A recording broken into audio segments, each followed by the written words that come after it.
ದಿಗ್ವಿಜಯ ಮನೆತು ನಿಂತ ಮಂಡಲಾದಿ ಬರವನ್ನೇ ಅವರಿಂದಲೇ ಕಪ್ಪ ಕಾಣಿಕೆಗಳನ್ನು ತಂದಿದ್ದೇವೆ. ತಂದಿರುವ ಅಪಾರ ಪ್ರಮಾಣದ ಕಪ್ಪ ಕಾಣಿಕೆಗಳನ್ನು ಅಕ್ಕ ಸುದೇಶ್ನಾದೇವಿಯ ಭಂಡಾರಕ್ಕೆ ಒಪ್ಪಿಸಿದ್ದೇವೆ. ಒಳ್ಳೆ ಕೆಲಸ ನೀವು ಮಾಡಿದ್ದೀರ. ಅದೇ ಅಕ್ಕನ ಮೊಕ್ಕಸ ತುಂಬಿಸಿದ್ದೀರಿ. ಅಕ್ಕನಿಗಾಗಿ ಒಡೆಯ ಈಗ ನೋಡಿ ಏನು ನನ್ನ ಹೆಸರನ್ನ ಕೇಳಿದಾಗ ಅರಸು ಮಕ್ಕಳೆಲ್ಲ ಘಟಘಟನೆ ನಡುಗುವಂತಹ ಇತಿಹಾಸವನ್ನ ಸೃಷ್ಟಿ ಮಾಡಿದ್ದೇನೆ. ಅನುಮಾನವೇ ಇಲ್ಲ. ಎಲ್ಲಿ ಕೀಚಕನು ಅಲ್ಲಿ ವಿಜಯ, ಎಲ್ಲಿ ವಿಜಯನೋ ಅಲ್ಲಿ ಕೀಚಕ ಅಂತ ನಾ ಹೇಳಿದೆ. ಹಾಗಾಗಿ ನಮಗಿಲ್ಲ ಅಪಜಯ. ಯಾಕೆ ಅವಸರವಾಗಿ ಕರೆದದ್ದು ಗೊತ್ತಾ? ಅದು ಗೊತ್ತಾಗಿದೆ. ಒಂದು ದಿನ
ಇವತ್ತು ಶೃಂಗಾರ ಅಂದ್ರೆ ಶೃಂಗಾರ ಅದ್ಭುತ ಹೇಗಾಗಿದೆ. ತಲೆಯಲ್ಲಿದ್ದಂತ ಮುಂಡಾಸು ಒಡೆಯ ಕೆಲವರೆಲ್ಲ ಕಟ್ಕೊಂಡು ಬರೋದುಂಟು. ಅಲ್ಲಿ ಕಟ್ಟೋರಿದ್ದಾರೆ ಎನ್ನುವ ಕಾರಣಕ್ಕಾಗಿ ಎರಡು ಹೆಚ್ಚಾಕೊಳ್ಳುದು ಹಾಗೆ ಹೇಳೋದು ಹೌದು. ಬರುವಾಗ ಗೊಬ್ಬರ ಚೂಡಿ ಹೊತ್ಕೊಂಡ್ಬರ್ತಾರೆ. ಉಲ್ಲಾಸ ಕಟ್ಕೊಂಡಾಗಲ್ಲ, ನಿಮ್ಮಂತ ಹಾಗಲ್ಲ. ಅದು ಹುಟ್ಟಿ ಬಂದಿದ್ದೀ, ಅದು ನಿತ್ಯ ವಾಸವಾಗ್ತಾ ಇದೆ. ತಲೆ ಮೇಲೆ ಇದ್ದ ಲೆಕ್ಕಕ್ಕೆ ಇದೆ ನಿಮಗೆ. ಮತ್ತೆ ಹಣೆಯಲ್ಲಿದ್ದಂತ ನಾಮ, ಅದೇ ನಾಮ ಹಾಕುವವರು ನಿಮ್ಮ ನೋಡಿ ಕಲಿಬೇಕು. ಅಷ್ಟೇ ಚಂದ. ತಿಲಕವನ್ನ ಧರಿಸುವುದು ಹೇಗೆ ಎನ್ನುವುದಕ್ಕೆ ನಾನು ಉದಾಹರಣೆ. ಹಾಗೆ ಆಮೇಲೆ ನಿಮ್ಮ ಮೀಸೆ ಎಲ್ಲ ಪೌರುಷದ ಪಟಾಕಿಯೋ ಪ್ರತಿದಿನ ಹೊಡಿತಾ ಇರುವುದು. ಪೌರುಷದ ಪಟಾಕಿಯೋ ಎಂಬ ಹಾಗೆ ಆ ಭುಜಗಿತ್ತಿಂದ ಭುಜಕೀರ್ತಿ, ಅದು ನಿಮ್ಮ ಭುಜಕ್ಕಿದ್ದರಿಂದ ಅದಕ್ಕೆ ಕೀರ್ತಿ. ಎದೆಯಾಲ ವೀರ್ಗಸೆ ಯಾಕೆ ಕಟ್ಕೊಳ್ಬೇಕು ಅಂತ ನೋಡಿ ಕಲಿಬೇಕು. ಕೆಲವರು ಕಟ್ಕೊಳ್ತಾರೆ, ಒಂದು ನಿಲ್ಲುದ್ರೊಳಗೆ ಜಾಲಿ ಕಾಲಕ ಸಾಗಿ ನಿಮ್ಮದಾಗಲ್ಲ. ಮತ್ತೆ ಈ ತಾಂಬರ ಪೀತಾಂಬರ ನಿಜವಾಗಿ ನೀವು ತೊಟ್ಟುಕೊಂಡಂತ ಬಟ್ಟೆ ನೋಡಿದ್ರೆ ನಂಗೆ ನಿಮ್ಗೆ ಗೊತ್ತಲ್ಲ. ನಮ್ಮಲ್ಲಿದ್ದ ಮಡಿವಾಳರ ಬಗ್ಗೆ ಹೆಮ್ಮೆ ಆಗುತ್ತದೆ. ಮಡಿವಾಳರೇ ಅಷ್ಟು ಶುದ್ಧ, ನಮಗೂ ಅಭಿಮಾನ ಉಂಟವ್ರು. ನಿಂಗುಂಟ ಪಾಪ ಅವ್ರು ಎಂತದೇ ಬಟ್ಟೆ ಹಾಕ್ಲಿ, ನಿಮ್ಗೂ ನೋಡಿ ಹಾಗೆಲ್ಲ ಅಷ್ಟು ಚಂದ, ಅಷ್ಟು ಶುದ್ಧವಾಗಿ ನಮ್ಮ ಒಡೆಯ ಎನ್ನುವಂತ ಭಾವನೆ ಅವರಿಗುಂಟು.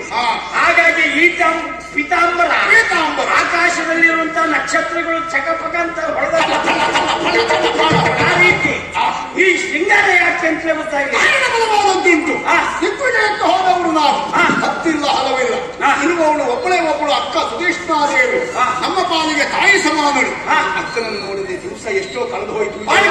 ಹಾಗಾಗಿ ಅಕ್ಕನನ್ನ ಕಾಣುವುದಕ್ಕಾಗಿ ಶೃಂಗಾರ ಭರಿತನಾಗಿ ಹೊರಟಿದ್ದೇನೆ.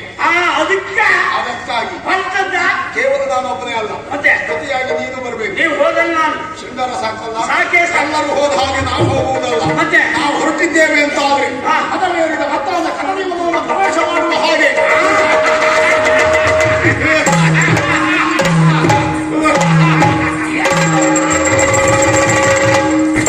ಇದು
ಪುಷ್ಪವೃಷ್ಟಿ ಆಗ್ತಾ ಉಂಟು. ಪುಷ್ಪವೃಷ್ಟಿ ಯಾಕೆಂದು ಗೊತ್ತಾಯ್ತಾ? ಯಾಕೆ? ಯಾರಿಂದ? ದೇವೇಂದ್ರನ ಕೆಲಸ. ಯಾಕೆ ಹೇಗೆ ಮಾಡಿದ? ಅವನು ಲೆಕ್ಕ ಹಾಕಿದ್ದಾನೆ. ಏನಂತ? ಕೀಚಕೈಲಿ ಹೆಚ್ಚು ಕಾಲ ಭೂಲೋಕದಲ್ಲಿ ಇರುವುದಿಲ್ಲ, ಸತ್ಯದಲ್ಲೇ ಮೇಲೆ ಬತ್ತ.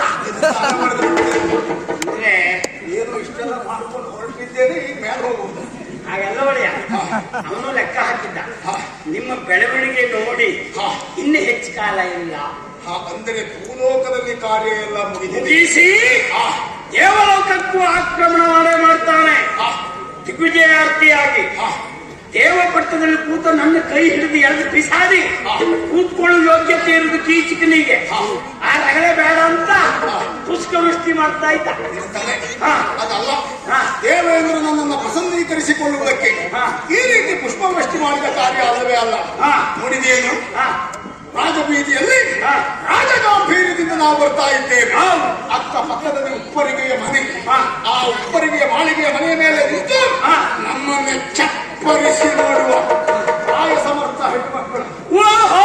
ಮಾಳಿಗೆ ಮನೆ ಹೆಣ್ಣುಮಕ್ಕಳು, ಆ ಹೆಣ್ಣು ಮಕ್ಕಳೆಲ್ಲ ನಮ್ಮ ಗಮನವನ್ನು ಸೆಳೆಯುವುದಕ್ಕಾಗಿ ಪುಷ್ಪವೃಷ್ಟಿ ಮಾಡ್ತಾ ಇದ್ದಾರೆ. ಈಗ ಅವರು ನಿಮ್ಮನ್ನು ನೋಡ್ತಾ ಇದ್ದದ್ದು ಯಾಕೆ? ಈ ಕೀಚಕನಿಗೆ ಇನ್ನು ಮದುವೆ ಆಗಲಿಲ್ಲ ಎಂದು ಹೆಣ್ಣುಮಕ್ಕಳಿಗೆ ಗೊತ್ತಾಗಿದೆ. ಅಂದ್ರೆ ವಿಜಯನಿಗೂ ಲಗ್ನ ಆಗ್ಲಿಲ್ಲ ಅಂತಲೂ ಗೊತ್ತಾಗಿತ್ತು. ಈ ವಿಜಯ ನೋಡ ಸಾವಿರ ಸಾವಿರ ಕಣ್ಣುಗಳು ನನ್ನನ್ನೇ ನೋಡ್ತಾ ಇದ್ದಾರೆ. ಒಂದು 100-200 ಕಣ್ಣು ನನ್ನನ್ನೂ ನೋಡ್ತಾ. ಅವರೆಲ್ಲ ನಮ್ಮನ್ನು ನೋಡ್ಲಿ, ನಾವೆಲ್ಲ ಅವ್ರು ನೋಡ್ದಲ್ಲೆಲ್ಲ ನೋಡ್ತಾ ನಿಲ್ಲುವವರು. ನಿಮ್ಮ ಅಭ್ಯಾಸ ಅಲ್ವೇ ಅಲ್ಲ, ಅಲ್ಲವೇ ಅಲ್ಲ. ನನ್ನದು ಹಾಗಲ್ಲ. ಎಲ್ಲಿ ನೋಡ್ಬೇಕು ಒಳ್ಳೆ ನೋಡ್ತೇನೆ, ಅಲ್ಲೇ ಆಗ್ತದ ಯಾ ಇಲ್ವಾ ನೋಡ್ಕೊಂಡೇ ಬರುವುದು. ನೋಡ್ಬೇಕಾದದ್ದು ಅಕ್ಕನನ್ನು